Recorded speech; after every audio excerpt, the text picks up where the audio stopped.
திருப்பூரில் இந்த இல்லத்தை பார்த்தேன். இந்த இல்லத்தோட பேர் கிருபானந்த வாரியார் இல்லம் அப்படின்னு வச்சுருக்காங்க. என்னென்னு பார்த்தப்போ கிருபானந்த வாரியார் சொற்பொழிவுக்காக 40 நாள் இந்த இல்லத்தில் தான் தங்கியிருந்தார். வேறு எதுக்காகவும் இல்லை, நம்மளுடைய அவினாசியப்பர் திருக்கோயில் தேரோட்டத்துக்காக நிதி திரட்டுவதற்காக 40 நாள் ஐயப்பன் கோயிலில், பக்கத்தில் இருக்க ஐயப்பன் கோயிலில் சொற்பொழிவு ஆட்டியிருக்கார்.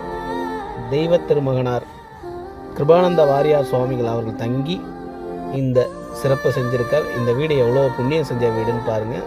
இந்த வழியாக போகிறதா இருந்தால் இந்த வீடை பார்த்துட்டு போங்க. கிருபானந்த வாரியார் சாமி நம்ம கூடவே வாழ்ந்து மறைந்த தெய்வம், முருகனின் மறு அவதாரம்னே சொல்லலாம். மிகப்பெரிய முருக பக்தருங்கிறவர் தான் முருகன்னே சொல்லலாம். அவ்வளோ பெரிய மகான் நம்ம கூட வாழ்ந்தார், இங்கே வந்து இருந்தார் அப்படின்னு நினைக்கும் போது மனத்தில் ஏதோ ஒரு இணைப்பிரியாத சந்தோஷமும் அதே நேரத்தில் மௌனமும்